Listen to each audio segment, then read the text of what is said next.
Nos hemos propuesto a analizar los 3 primeros capítulos del libro de Apocalipsis y nos encontramos haciendo una división en la cual decíamos que íbamos a hablar, número 1, del autor, y fue aquello en lo que nos dedicamos en la primera parte. Y vamos a ir, puesto que el tiempo a veces nos es contrario, vamos a ir de una vez al punto número 2, vamos a hablar de los destinatarios. Espero, mi hermano, que ante todo lo que tratamos en la primera parte, usted haya sentido que es necesaria esta carta y la lectura de ella, puesto que decíamos que era nuestro Señor y es nuestro Señor quien habla a la iglesia. Bien, entonces hablemos de los destinatarios. Apocalipsis capítulo 1, versículo 4 dice: Juan, a las 7 iglesias que están en Asia, gracia y paz a vosotros, del que es y que era y que ha de venir, y de los 7 espíritus que están delante de su trono. Es evidente entonces el carácter epistolar de este libro, puesto que tiene una típica introducción a una carta, como lo vemos nosotros en las cartas del apóstol Pablo, el apóstol Juan, o Pedro, o Santiago. Empiezan siempre de esta misma manera: gracia y paz a vosotros, inician de esta misma forma. Por lo tanto, estamos frente a unas cartas. Y como toda carta, pues tiene un destinatario específico o unos destinatarios específicos. En este caso, estamos hablando de las 7 iglesias que están en Asia, según lo que enseña el pasaje. Pero no es necesario precisar que con una simple mirada a la letra del texto, debemos interpretar no en una forma alegórica, sino como claramente nuestra lógica lo indica y como el mismo pasaje nos los muestra. No se trata de la descripción de 7 periodos de la iglesia. Muchos han argumentado que al hablar del libro de Apocalipsis y hablar de las 7 iglesias que están descritas en este libro, en realidad son 7 periodos que ha experimentado o que terminarán experimentando la iglesia a lo largo de todo el cristianismo, desde la llegada de nuestro Señor hasta su regreso. Para algunos, cada iglesia representa entonces un periodo de tiempo en el que la iglesia del Señor ha vivido. Entonces, no se trata de periodos, no son décadas, tampoco dispensaciones por el que el mundo va a atravesar. Mucho menos se trata de 7 espíritus que van a dominar la vida espiritual de la iglesia. Esto quiere decir que nosotros no podemos señalar que hoy, por decir algo, la iglesia está experimentando un espíritu de la Odisea o está experimentando el espíritu de Éfeso. No podríamos nosotros señalar que se tratan de 7 espíritus dentro de la iglesia. Podemos asegurar, por lo que el mismo pasaje enseña, que se trata de 7 iglesias locales. 7 iglesias locales. El Señor dijo en el versículo 11, y lo hemos leído ya: Yo soy el alfa y la omega, el primero y el último. Escribe en un libro lo que ves y envíalo a las 7 iglesias que están en Asia. Y para que quede todavía más claro, dice a Éfeso, Esmirna, Pérgamo, Tiatira, Sardis, Filadelfia y Laodicea. Entonces, estos nombres que acabamos de leer no son nombres emblemáticos, en realidad son nombres de ciudades reales de la provincia romana, específicamente en el sector de Asia Menor. Ahora, yo quisiera advertir algo también. El hecho de que el Señor Jesucristo le habla por medio de estas primeras líneas y todo el libro también a 7 iglesias de Asia, no quiere decir que en Asia Menor solo existían 7 iglesias. Esto no quiere decir que nada más hay 7 iglesias, sino que en forma temprana, como ya lo dijimos en el libro, el número 7 significa ¿qué cosa? Plenitud ¿verdad? Perfección.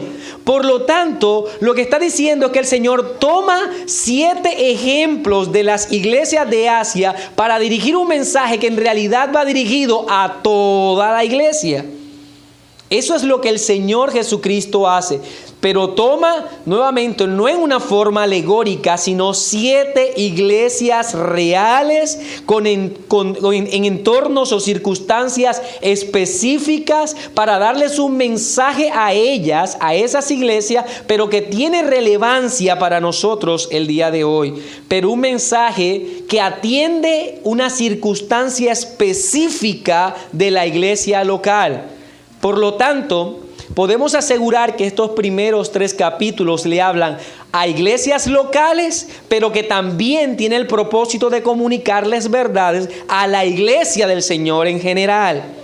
Entonces, no caemos en alegoría, pero tampoco restamos importancia de este mensaje a nosotros como iglesia al día de hoy. Que podríamos también decir, bueno, si se trataba de mensajes para iglesias locales no tiene nada que ver con nosotros. Pero toda la Escritura es inspirada por Dios. Ahora, yo le invito a que si usted toma un mapa de Asia Menor, vamos a darnos cuenta que la manera en que el Señor menciona las ciudades traza un círculo perfecto. Quiere decir que desde el comienzo, desde la primera iglesia que es Éfeso, va a dar un círculo hasta la Odisea. El Señor lo que va a decir es que Él está pasando revista por todas las iglesias. Coherente con la visión que tiene Juan del Señor en medio de ¿qué? En medio de los candeleros.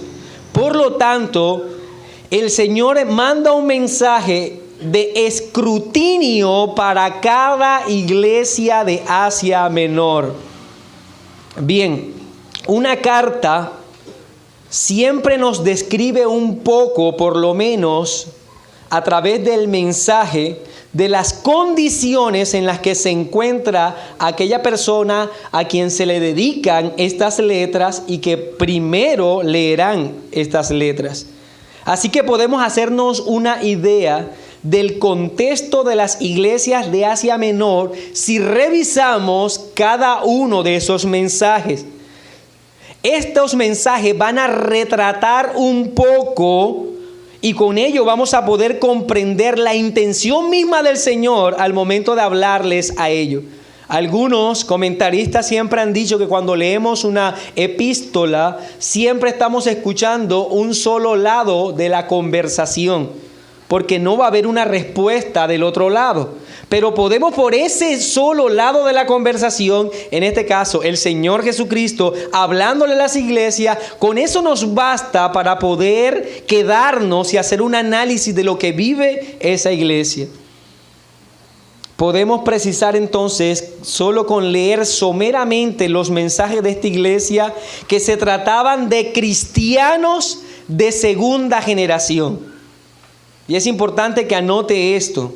Ya sabemos que es el Señor quien es el autor de estas cartas. Ahora, los destinatarios son iglesias locales que podemos, por lo que el mensaje nos deja ver, asegurar que eran cristianos de segunda generación. Y lo que quiero decir con esto es que no podemos ubicarlos en tiempos del libro de los Hechos, que es donde nos encontramos a los cristianos de primera generación, o aquellos cristianos que fueron el resultado de la predicación de los apóstoles. Y no los vamos a encontrar, no podemos fichar estas iglesias en la escritura de las cartas paulinas o las cartas de Pedro. Tampoco vamos a poder rastrear estas iglesias en este tiempo. O sea que no podemos nosotros ubicarlos ni en el libro de Hechos, ni en las cartas paulinas, ni en las cartas de ningún otro apóstol. Por lo menos en el Nuevo Testamento no vamos a poder rastrearlo. ¿Con qué nos vamos a quedar entonces? Solamente con el libro de Apocalipsis. Solamente con las palabras de nuestro Señor Jesucristo para retratar un poco estas iglesias. Un ejemplo es que nosotros tenemos la carta del apóstol Pablo a Timoteo. Y vamos a darnos cuenta de algo. Recordemos, Timoteo era pastor de la iglesia de Éfeso. Y el apóstol Pablo le habla a Timoteo cuando éste está pastoreando la iglesia de Éfeso. Y este pastoreo, por así decirlo, podíamos nosotros ficharlos para los años 70. A mediados de los años 70, Timoteo era pastor de Éfeso. Pero en esta carta del apóstol Pablo y en el ocaso de su vida, estamos hablando entonces del año 67, 68, que es cuando se escribe esta última carta, y siendo Timoteo pastor de Éfeso, Pablo no le menciona a los nicolaitas, que sí habla de ellos el Señor Jesucristo cuando le habla a la iglesia de Éfeso.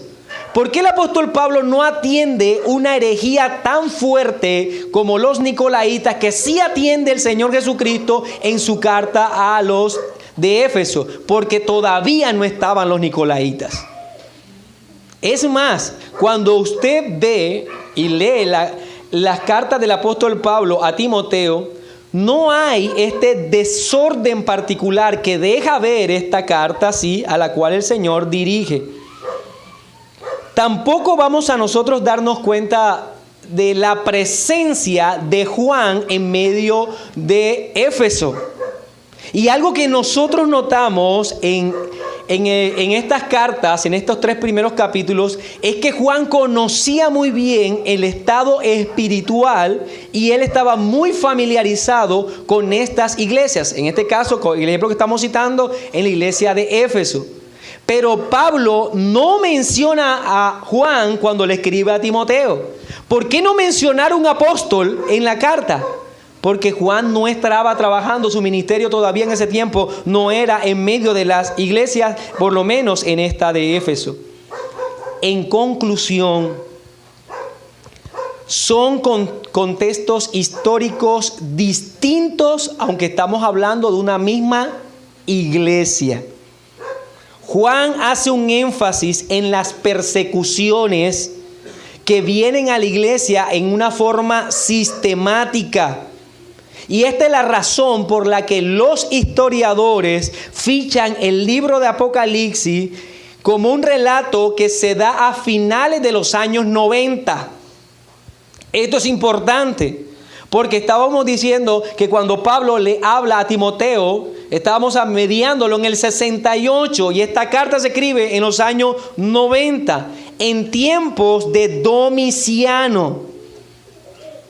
Puede anotarlo, por favor. Quien fue conocido, Domiciano, fue conocido en la historia como el perseguidor de la iglesia. Es más, los mismos romanos le daban un apodo a Domiciano. Y es esto relevante para la lectura del libro de Apocalipsis. ¿Por qué? Porque los mismos romanos, es más, si usted investiga de libros de historia ajenos al cristianismo, los romanos hablaban de Domiciano y le colocaron de apodo la bestia. Es importante porque cuando usted lee el libro de Apocalipsis va a ver a la bestia. Entonces, ¿a quién se refiere? A Domiciano, quien en la historia pasó como el mayor perseguidor de la iglesia y uno que estaba encarnecido de verdad, encarnizado, con los cristianos. Es más, es fichado, señalado como el mismo anticristo. Se opone a la predicación del evangelio, es aquel que toma la campaña y la perfecciona del perseguidor Nerón. Los historiadores dicen que él en realidad deja en ridículo a Nerón, de la forma en que él persiguió a los cristianos. Podemos estimar entonces estas cartas de parte del Señor con esto en mente. Iglesias reales en contextos reales que vivían una opresión del imperio romano y la intención, como dijimos desde el comienzo, era el Señor transmitiendo un mensaje de amor a la iglesia. Por lo tanto, iglesias oprimidas debían ser consoladas por el Señor. Y esto nos sirve de verdad para poder comprender el carácter mismo de este libro. El Señor atiende a las necesidades de iglesias locales que viven persecuciones. Leamos parte del mensaje a la iglesia de Esmirna. En Apocalipsis 2:10 dice: no temas en nada lo que vas a padecer. He aquí el diablo echará a algunos de vosotros en la cárcel para que seáis probados y tendréis tribulación por 10 días. Sé fiel hasta la muerte y yo te daré la corona de vida. Por lo tanto, el Señor tiene claro que esta iglesia está en persecución y que vendría para ella una persecución todavía más dura. Otra fuerte evidencia para considerar a las iglesias de Asia como creyentes de segunda generación es que la estrategia evangelística de los apóstoles siempre fue, recuerde usted cuando lee el libro de Hechos, siempre fue iniciando su predicación desde las sinagogas. Ellos llegaban a las sinagogas, predicaban allí y luego a los gentiles. Pero en este caso, en una forma especial, vamos a darnos cuenta que no ocurre eso, no se menciona a las iglesias en una buena relación con los judíos de la sinagoga, porque cuando usted analiza los relatos históricos, para finales de los años 90 se realizó un concilio judío llamado el Concilio de Jamnia. Y en el concilio de Jamnia, los judíos declararon maldición contra los cristianos. El judaísmo se enfrentó al cristianismo y las sinagogas se cerraron para los cristianos. Y en las sinagogas se hacían listas de aquellos que sabían que seguían al Señor Jesucristo, y los judíos presentaban esas listas a las autoridades romanas para que luego ellos persiguieran a los cristianos. Así que había una separación total del judaísmo con el cristianismo. Los cristianos eran encarcelados, pero porque la fuente, digamos, o aquellos que venían a contar que ellos eran cristianos y no judíos, porque recuerde, para Roma, los judíos y los cristianos eran lo mismo. Ellos no podían entender la diferencia. Ellos no podían comprender que había algo distinto entre ellos. Los mismos judíos eran los que entregaban a los cristianos. Pero esto solo ocurrió después del concilio de Jamnia.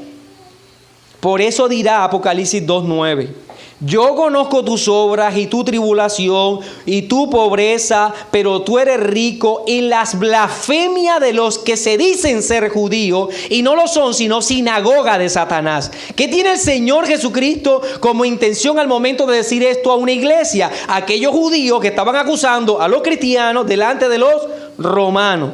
Por esa razón podemos nosotros asegurar que las cartas de Apocalipsis iban para iglesias locales de cristianos, pero cristianos de segunda generación. Y la persecución contra los cristianos es innegable como contexto histórico, la cual se describe en muchos textos. Pero el Señor promete recompensar el trabajo de los cristianos, la paciencia, la fidelidad, su entrega, su disposición a dar la vida. Esto quiere decir, mi hermano, que el libro de Apocalipsis es un mensaje con una intención directa de parte del Señor. Pero nuevamente, aunque tiene una intención para unas iglesias locales específicas, no quiere decir que no sea relevante este mensaje para nosotros. Ahora, el análisis de este libro, el estudio y la comprensión de su mensaje es importante para la iglesia de hoy. Déjeme darle algunas razones, específicamente 6 razones por las que usted debe considerar relevante, importante este mensaje para la iglesia de hoy. Número 1, porque nos permite el reconocimiento de lo involucrado que está el Señor con las circunstancias específicas que rodean a cada iglesia local. Esta carta nos ayuda a entender esto, que el Señor está en realidad comprometido. Él no es indiferente a lo que vive cada iglesia local. Número 2, más suave. Primero, nos permite el reconocimiento de lo involucrado que está el Señor con las circunstancias específicas que rodearon a cada iglesia local. ¿La cogieron? No. Nos permite el reconocimiento de lo involucrado que está el Señor con las circunstancias específicas que rodean a cada iglesia local. Número 2, señala cuán terribles son a los ojos del Señor algunos de los pecados. Señala cuán terribles son a los ojos del Señor algunos pecados que podríamos estar permitiendo en nuestro contexto. Es importante que estudiemos estas cartas, porque si el Señor censura a la iglesia local en este tiempo, no podemos pensar que el Señor va a ser indiferente al pecado que nosotros estamos tolerando. Número 3, nos sirven este estudio como alertas tempranas. Nos sirven como alertas tempranas sobre conductas que podrían estar afectando a nuestra vida espiritual, la vida espiritual de la iglesia. Quizás estamos deslizándonos a ciertas conductas. El mirar esto, el estudiar estas cartas nos sirve como una alerta temprana. Número 4, nos ayudan a reconocer las tribulaciones. Nos ayudan a reconocer las tribulaciones y persecuciones como eventos dolorosos que la iglesia siempre ha vivido. Esto nos ayuda a comprender que el dolor no se ha alejado mucho de la iglesia. Es más, ha estado muy cerca, acompañando a la iglesia en su historia. Número 5. El estudio de esta carta es importante porque nos muestra el fin de nuestra lucha. El fin de nuestra lucha, que no es derrotados por el mundo, sino viviendo en gloria al lado del Rey todo soberano. De verdad, estas cartas nos ayudan a entender que somos más que vencedores. Y número 6, es un mensaje de ánimo para la novia del Cordero. Es un mensaje de ánimo para la novia del Cordero que espera pacientemente el retorno de su amado. Es un gran mensaje. Por eso debemos estudiar este libro. Nos anima, nos recuerda que el Señor se acerca, que está su venida muy cercana, mi hermano. Podemos concluir entonces que esta carta cuenta con unos destinatarios específicos y que por inspiración divina también ese mensaje es propicio a nosotros como iglesia dentro del contexto que el Señor nos ha permitido vivir. Así que, número 2, los destinatarios, estamos hablando entonces de iglesias locales, cristianos de segunda generación. Muy bien, pero también para nosotros es propicio. Número 3, el medio de comunicación. ¿Qué hemos visto hasta ahora? Número 1, el autor. ¿Quién es el autor de estas cartas? Nuestro Señor Jesucristo, con todas las perfecciones y atributos gloriosos que ya hablamos. Número 2, destinatario. ¿Quiénes son los destinatarios? Iglesias locales, ¿verdad? En contextos específicos, cristianos de segunda generación. Ahora vamos a hablar del medio de comunicación. En este caso, quiero decir el medio que usó el Señor para llevar su mensaje. Es correcto llamarle entonces el mensajero. El mensajero. Y mucho se ha debatido sobre la paternidad literaria del último libro de la Biblia. Desde el siglo III, Dionisio de Alejandría, después de hacer un análisis del Evangelio de Juan, después de estudiar el Evangelio del apóstol Juan, las 3 cartas universales que él escribió, y luego comparar el Evangelio, las 3 cartas y el libro de Apocalipsis, Dionisio llegó a la conclusión que el autor de Apocalipsis no podía ser Juan. Algo que dijimos nosotros del comienzo. Pero él llegó entonces a concluir que no podía ser el mismo Juan que escribió los evangelios y que escribió en este caso las cartas. Que la similitud en los evangelios y las epístolas de Juan son increíbles, pero que cuando se analiza Apocalipsis, la forma de escribir es totalmente distinta. El mensaje, la intención, digamos, las figuras, todo es sumamente distinto. Lo que llevó en este caso a Dionisio a concluir que el autor era otro Juan. No la conclusión por la que nosotros empezamos, que era el Señor Jesucristo, sino que era otro Juan. Algunos entonces decían que se trataba entonces de Juan Marco, y espero que ustedes se acuerden, aquel que inició la vida y el ministerio al lado de los misioneros Bernabé y el apóstol Pablo, y que después se regresó viendo las grandes dificultades o tribulaciones que ellos vivieron en su primer viaje misionero. Entonces llegó a esa conclusión, quizás es entonces Juan Marco. O él incluso llegó a decir que se trataba de un presbítero de la iglesia de ese entonces. Un presbítero de nombre Juan, y como el nombre Juan era de lo más popular, entonces podría decir es otro Juan sencillamente. Ahora, ¿quién es el autor entonces de este libro? Gracias, Cristo. Esa es la respuesta. Cristo es el autor de este libro. Ahora, si la pregunta es ¿quién transmite el mensaje? Eso es otra cosa. Hablando de los mensajeros, debemos nosotros empezar por determinar de qué Juan estamos hablando. No podemos desconocer al apóstol Juan sobre la base de la poca similitud del estilo, pues en realidad, ya lo sabemos, quien ordenó las palabras, quien habló, no fue Juan. El mensaje era el del Señor Jesucristo. Lo único que él hizo fue escribir todo lo que el Señor le dijo que debía escribir. No era su mensaje. Así que nada más por allí no podemos decir que no se trate de Juan, el apóstol Juan.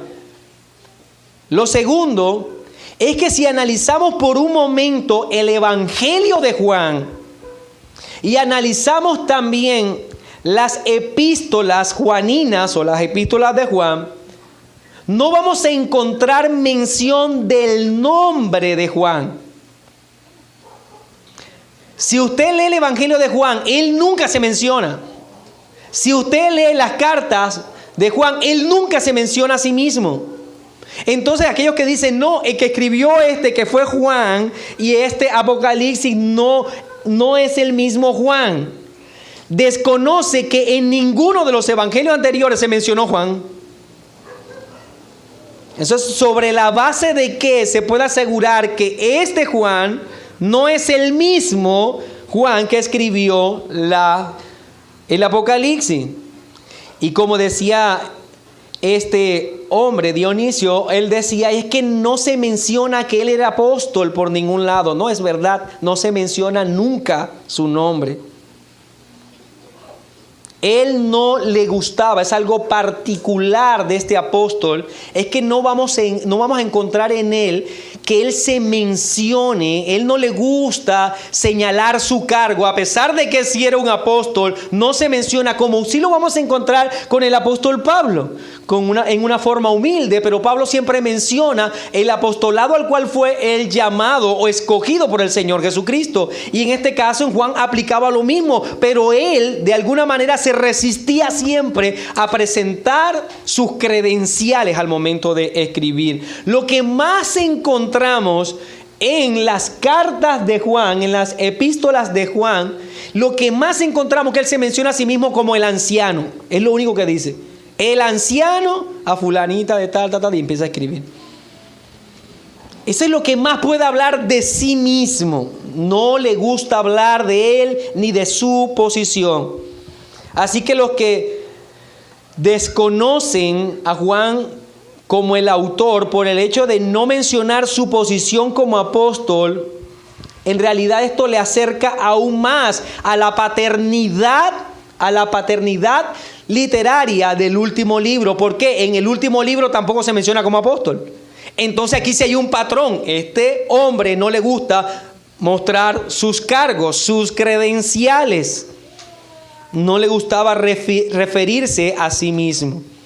Justino Mártir, un padre de la iglesia, uno de aquellos que escribió más acerca del Apocalipsis, dijo lo siguiente. Voy a citar las palabras de Justino Mártir.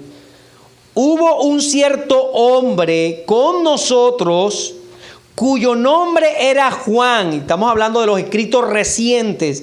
Uno de los apóstoles de Cristo, quien profetizó por revelación que se le dio. Claramente él determinaba que después de leer los escritos y que había entre ellos, quiere decir que Juan hacía muy poco que había muerto. La evidencia era clara que esos escritos venían del apóstol Juan, quien recibió esos escritos por medio de revelación. Ahora también podemos señalar una evidencia interna. El mismo libro de Apocalipsis encontramos, Apocalipsis 1:1, que ya lo leímos, la revelación de Jesucristo que Dios le dio para manifestar a su siervo las cosas que deben suceder pronto, y la declaró enviándola por medio de su ángel a su siervo Juan. Allí menciona claramente a Juan. Versículo 4. Juan a las 7 iglesias que están en Asia. Versículo 9. Yo, Juan, vuestro hermano. Es bastante claro que se trataba de Juan. Después de esto, del versículo 9, desaparece el nombre a lo largo de todo el libro. Y aparecerá en el capítulo 22, versículo 8, cuando cierra, ya casi cerrando, dice: yo, Juan, soy el que oyó y vi estas cosas. Entonces, desde la misma evidencia interna, nosotros podemos atribuirle al apóstol Juan la paternidad del libro de Apocalipsis. Mas si reconocemos que el fin del ministerio del apóstol Juan se ficha a finales de los años 90, bajo el gobierno de Domiciano, todo encaja entonces.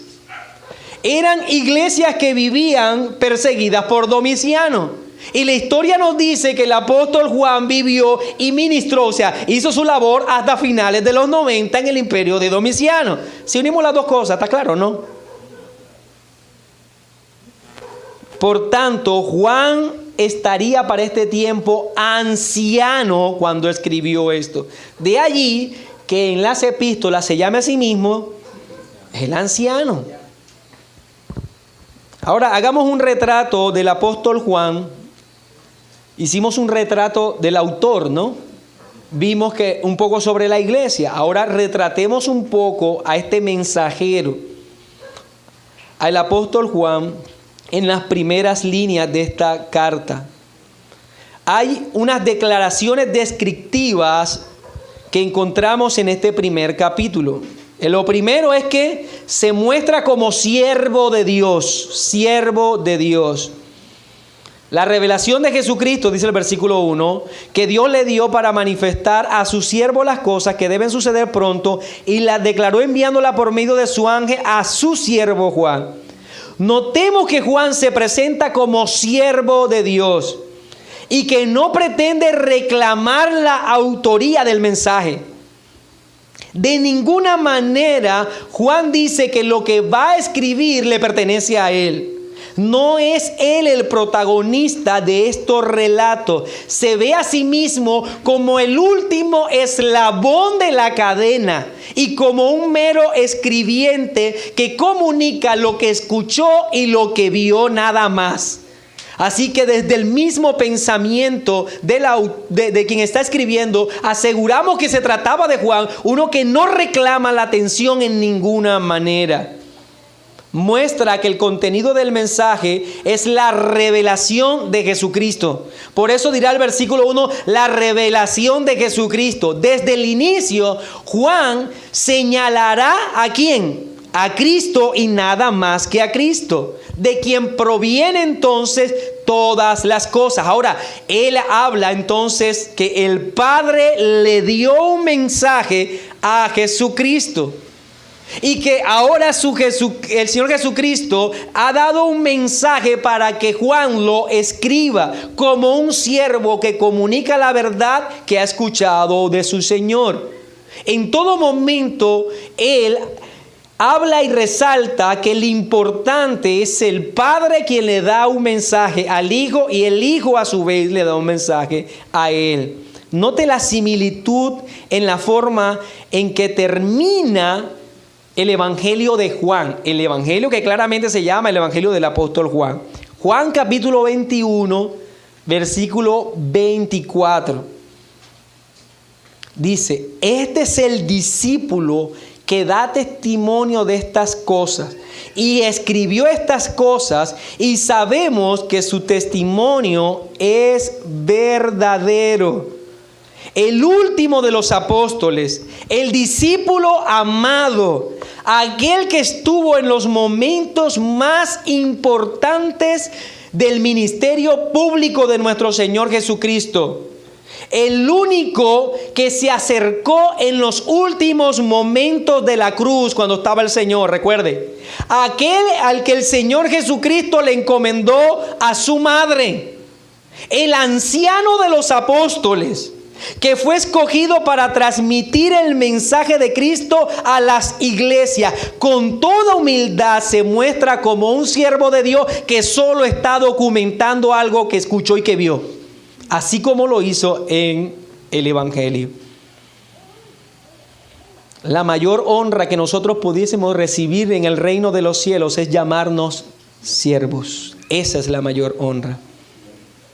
Y debemos venir con humildad a entender y ante la realidad que nosotros no somos los importantes, mi hermano. Que el importante es el Señor Jesucristo.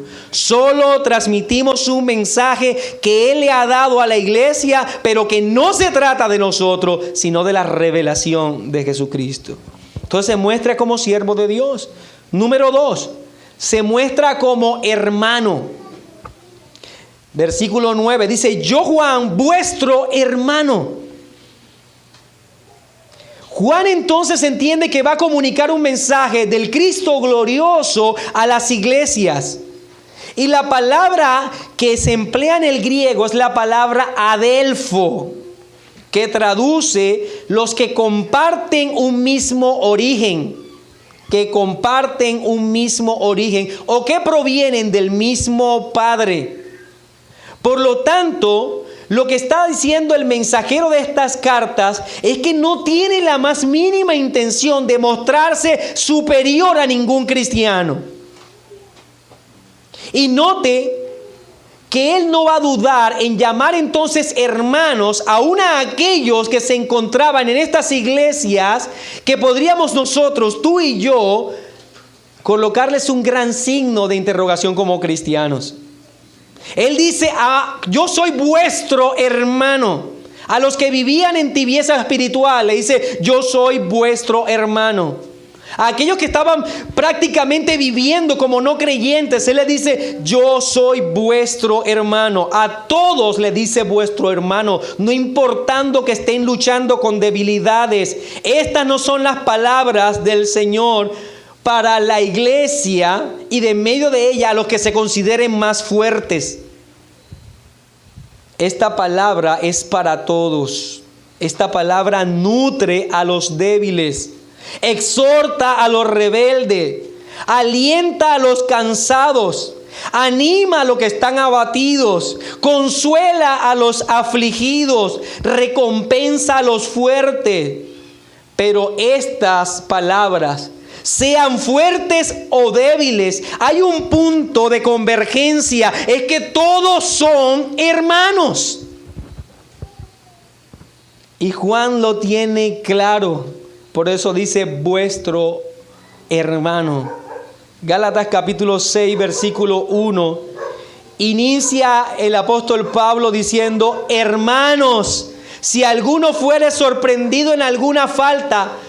Note que él no está diciendo al que se sorprendió en esa falta, sáquenlo de la iglesia porque ese no es hermano. No, le dice hermanos, hablando de todos, aún de aquel que cometió la falta. Si alguno fuere sorprendido en alguna falta, vosotros que sois espirituales, restaurarle con espíritu de mansedumbre, considerándote a ti mismo, no sea que tú también seas tentado. Sobrellevad los unos las cargas de los otros y cumplid así la ley de Cristo. El apóstol Pablo en sus cartas escribía a los rebeldes corintios, recuerden, a los fluctuantes de Galacia, a los gálatas, pero a todos ellos les llamó de la misma forma, hermanos. ¿Qué impacto debe tener esto en nuestras vidas, mi hermano? Pues el ejercicio no es ver cuál de las iglesias y cuál de las que vamos a mencionar a lo largo de estos días, de estas 7 iglesias, encajo yo. Y yo espero que usted no esté pretendiendo hacer este ejercicio.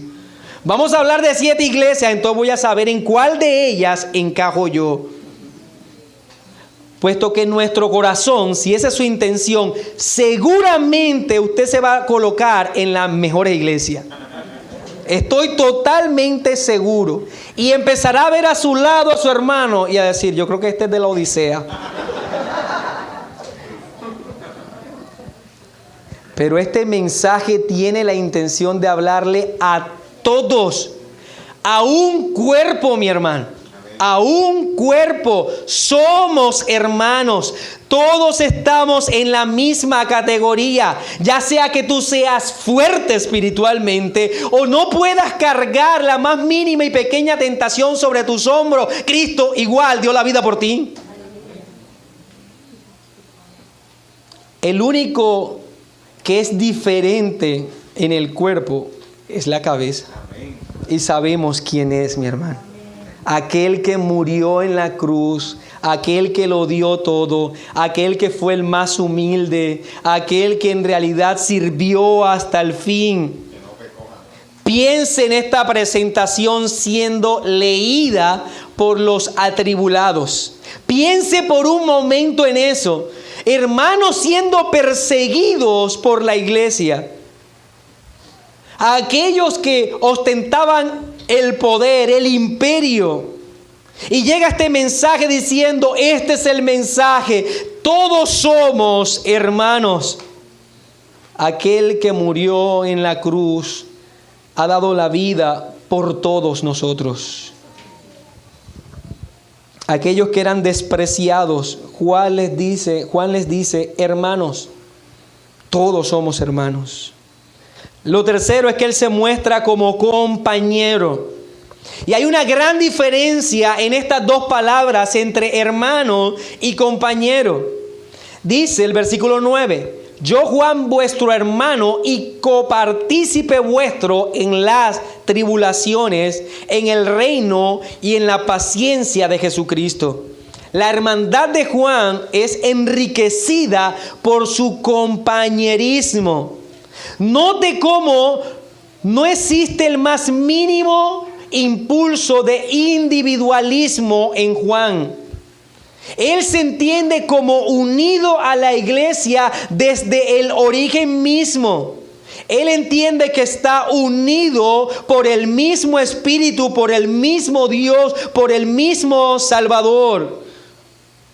Unido entonces también no solo en las riquezas y la gloria de la salvación, sino unido en las luchas, en las tribulaciones y en los padecimientos.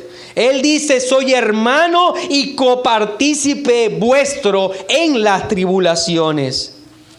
Al ver a nuestros hermanos, no solo estamos enfrente de aquellos con los que compartimos una misma salvación, un mismo destino eterno, sino que también compartimos un peregrinar en este mundo. Que debe ser eso, compartido. El individualismo ha en realidad llenado de grandes dificultades a la iglesia. El individualismo ha dañado la imagen misma de la iglesia. Creemos nosotros que podemos enfatizarnos en nuestras congregaciones, pero solo en esa parte hermosa, bella, aquello que nos encanta estar unidos, que son solo los momentos de alegría, y pensar que somos hermanos solo en esos momentos. Pero cuando vienen las dificultades, cuando vienen los tropiezos, cuando vienen incluso los roces entre los mismos creyentes, entonces creemos que se puede dividir el cuerpo. Pero debemos recordar que somos hermanos no solamente en la comodidad, sino en la incomodidad también.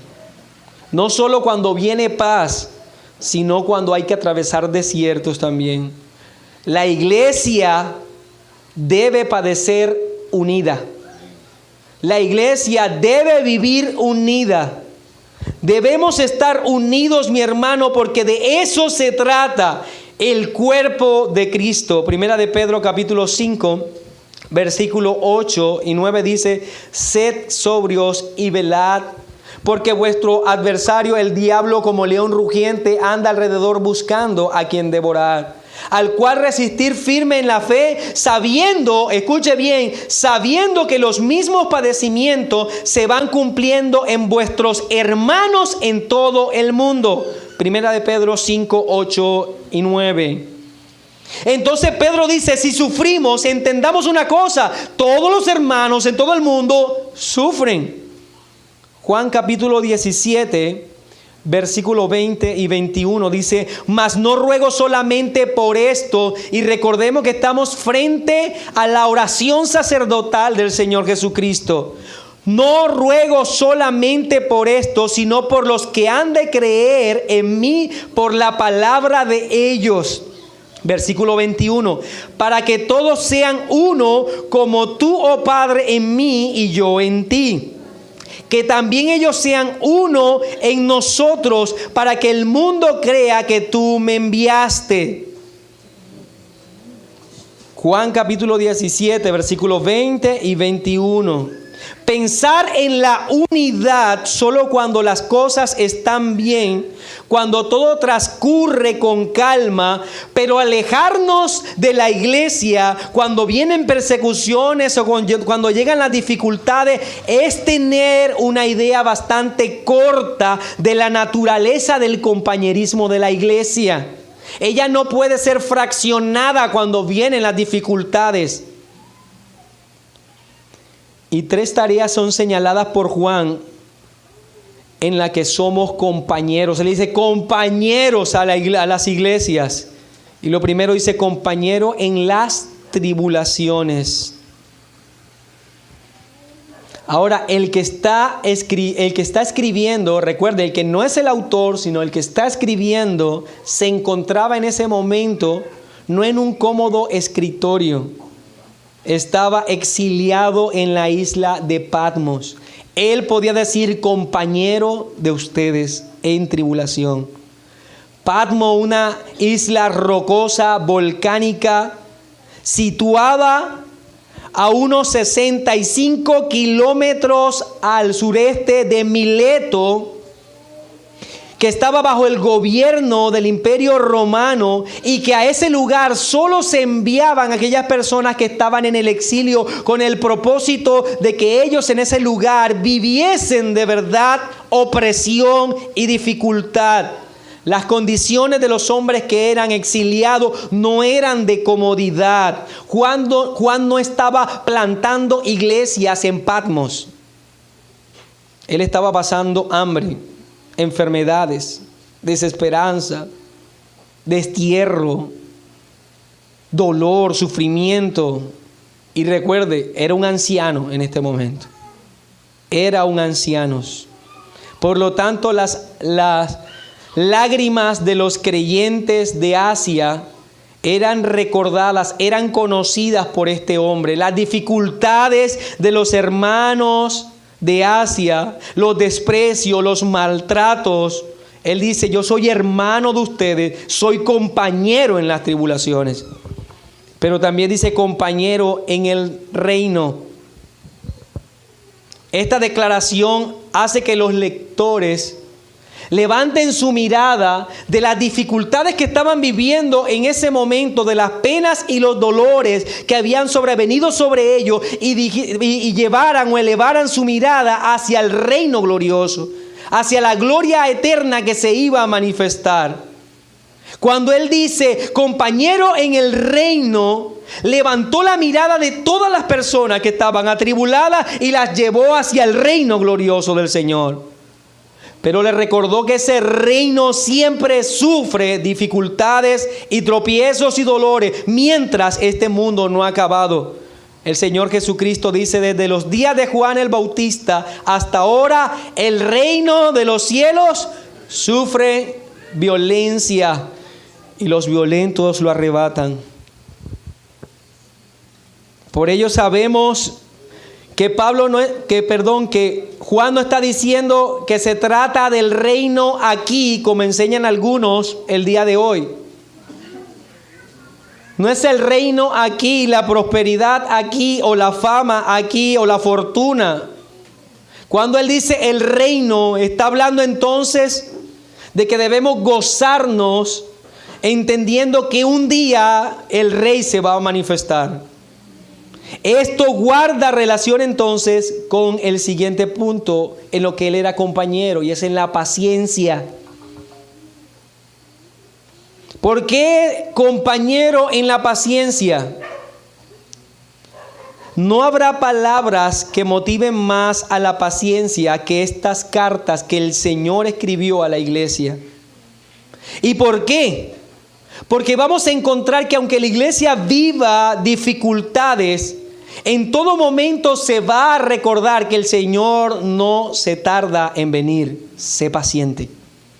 Una y otra vez se recordará a la iglesia en medio de tribulaciones, espera, el Señor ya viene. Cuando los enemigos de la iglesia ataquen, cuando los hermanos caigan, cuando la sangre entonces de los creyentes recorran las calles, una y otra vez el mensaje de Apocalipsis será, el Señor no se tarda en venir.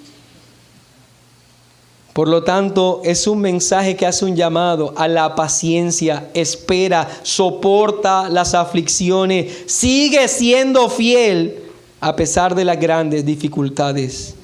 Como dice el apóstol Pablo en 2 Timoteo 2, versículo 11 y 12, palabra fiel es esta: si somos muertos con Él, también viviremos con Él. Paciencia.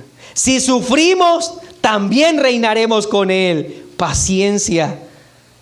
Pero notemos que como lo hemos anunciado ya, una y otra vez hemos dejado claro que el motivo entonces de todas estas cartas eran las tribulaciones, las dificultades que vivía.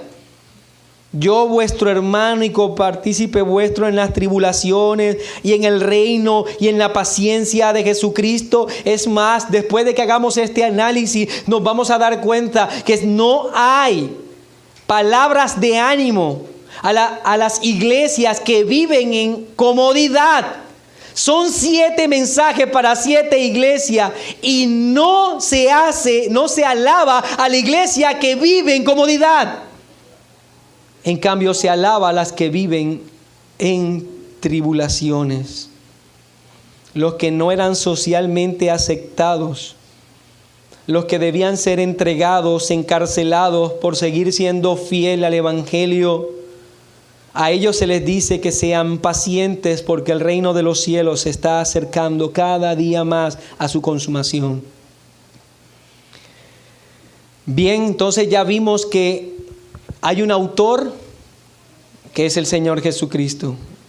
Vimos entonces los receptores del mensaje, que son iglesias locales, cristianos de segunda generación. Vimos el mensajero, que es el apóstol, que se presenta como ¿qué? Siervo de Dios, hermano y compañero. Ahora entonces pasemos al objetivo. Yo creo que aquí nos quedaremos en el objetivo el día de hoy.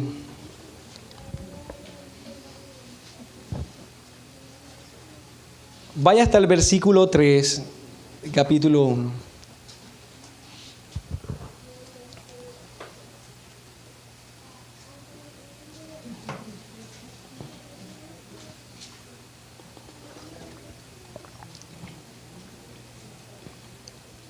Dice: bienaventurado el que lee y los que oyen las palabras de esta profecía y guardan las cosas en ella escritas, porque el tiempo está cerca.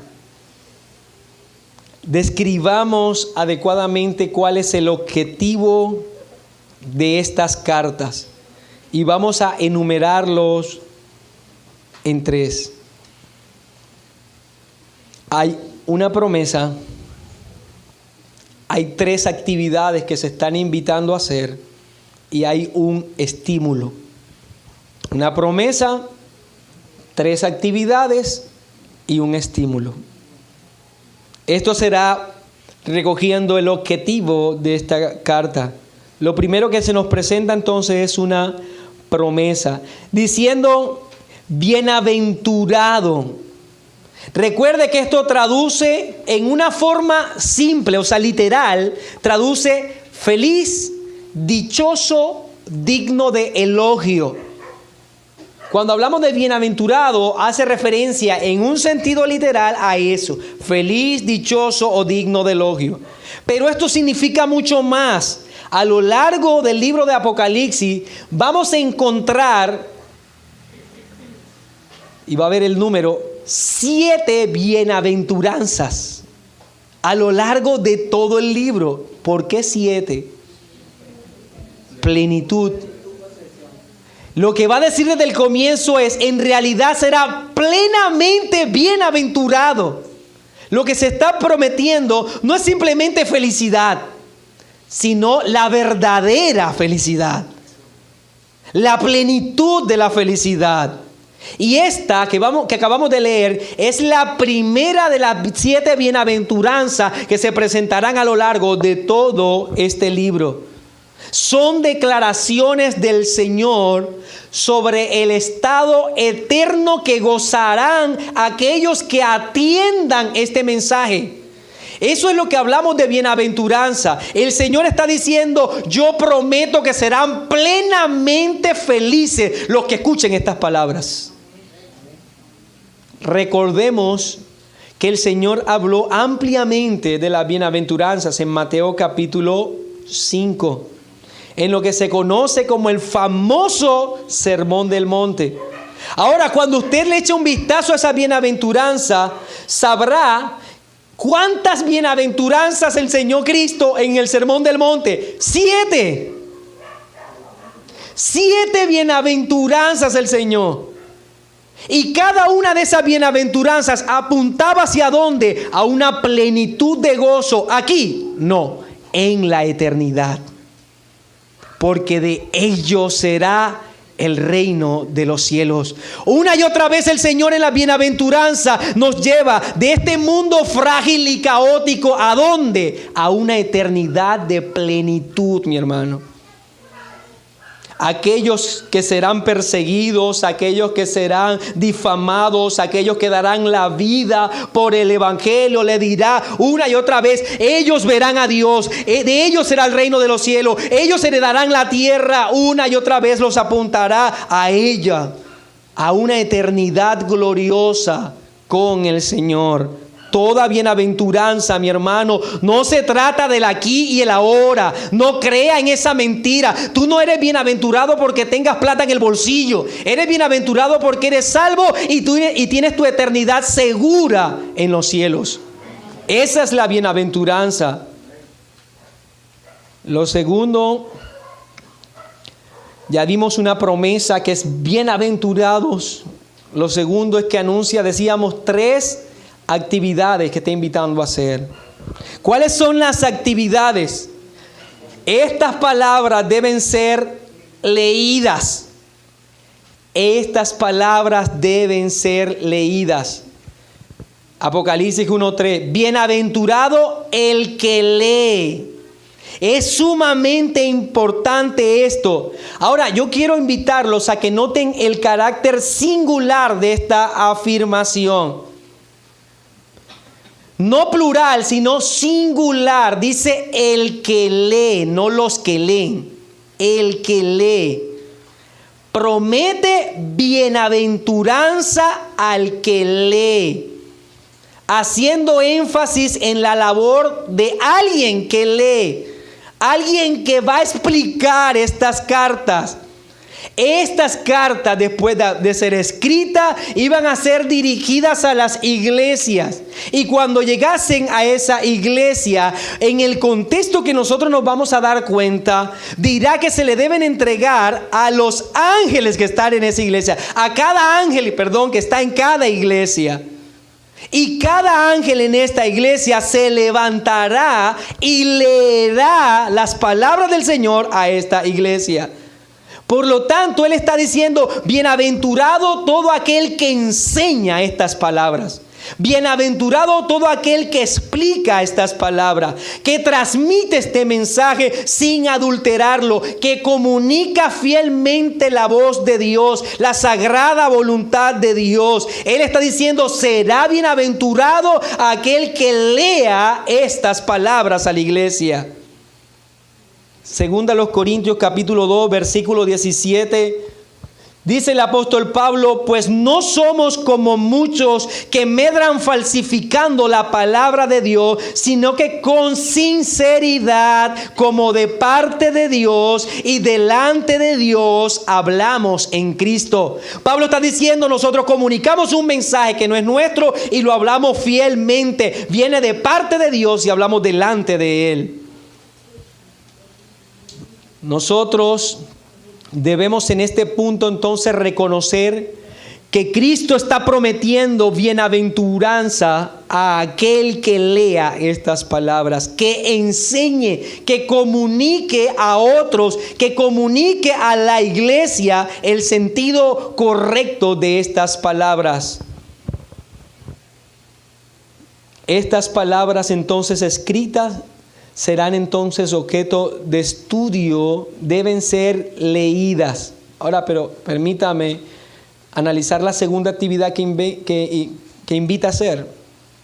Estas palabras deben ser escuchadas. Bienaventurado el que lee, dice el versículo 3, y los que oyen. Pasamos del singular al plural. Bienaventurado el que lee y los que oyen las palabras de esta profecía.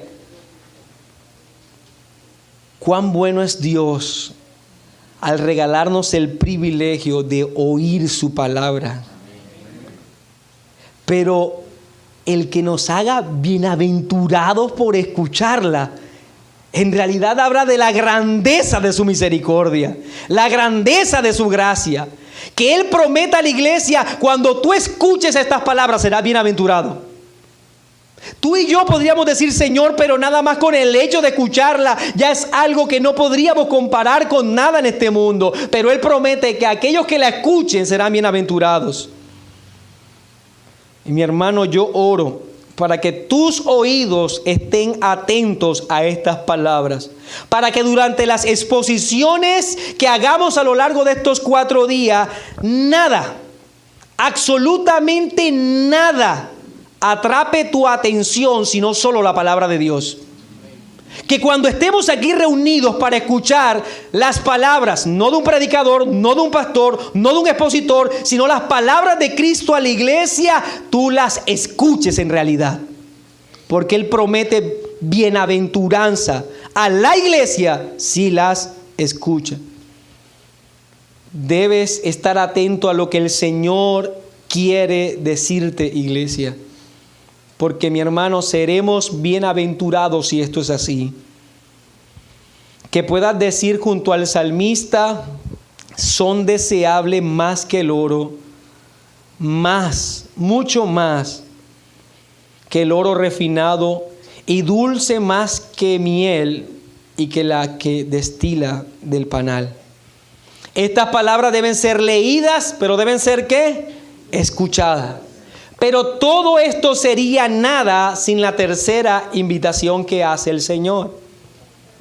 Bienaventurado el que lee y los que oyen las palabras de esta profecía y guardan las cosas en ellas escritas. Cuán triste sería para nosotros la realidad o el cuadro de que escuchemos estas gloriosas palabras del Señor, que atendamos a las instrucciones escuchando por nuestros oídos y que nuestra vida no se conforme a lo que el Señor está diciendo. Sería de verdad algo doloroso escuchar las palabras del Señor y no vivir conforme a esas palabras. El Señor dijo: si me amáis, guardad mis mandamientos. ¿De qué sirve escuchar si no atendemos?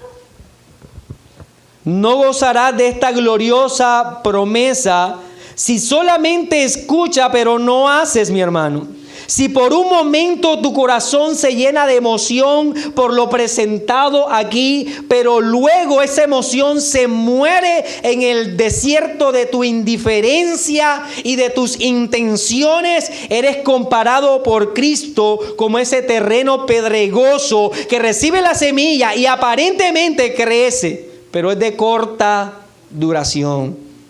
Santiago capítulo 1, versículo 22 dice: pero sed hacedores de la palabra y no tan solamente oidores, engañándoos a vosotros mismos. Mas el que mira atentamente en la perfecta ley, la de la libertad, y persevera en ella, no siendo oidor olvidadizo, sino hacedor de la obra, este será bienaventurado en lo que hace. Estas palabras deben ser leídas, escuchadas y guardadas, y sólo así cumplirán su objetivo en ti, mi hermano, que serás bienaventurados.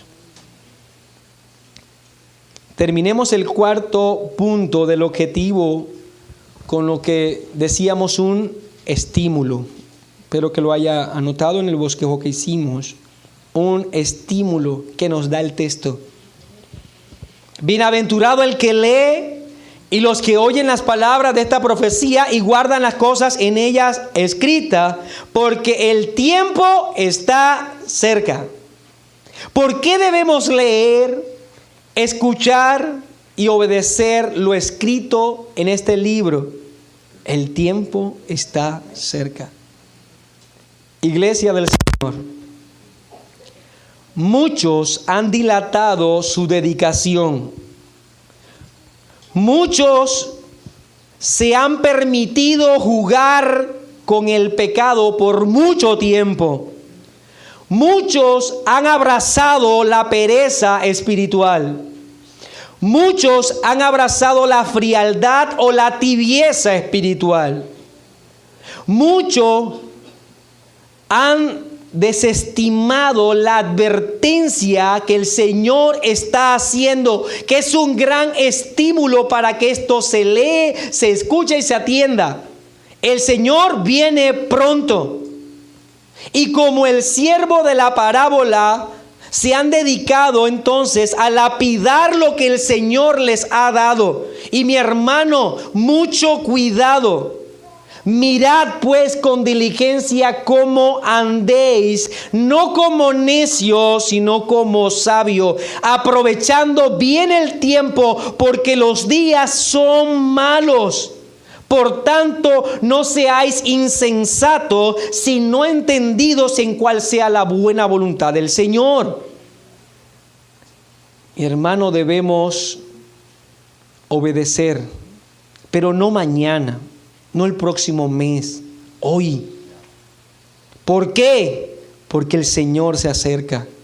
El Señor de la gloria, quien está haciendo este llamado, Él conoce nuestras obras, iglesia, y nos dice que el tiempo está cerca. Por tanto, no es tiempo de dormir, no es tiempo de jugar, no es tiempo de vivir la vida, una vida contemplativa espiritualmente. No es tiempo de echarle la culpa a los demás de tu poca devoción, de tu poca piedad. No es tiempo para estar mirando el pecado del hermano, no es tiempo para estar censurando. Es tiempo de vivir piadosamente y no para los deleites de este mundo. Es tiempo, mi hermano, en que vivamos para la voluntad de Dios con todo nuestro corazón y que dejemos a un lado todo aquello que sirva de obstáculo, todo aquello que de alguna manera estorbe nuestra vida espiritual y no se ajuste a lo que el Señor está pidiendo. Es bueno que en este momento lo desechemos,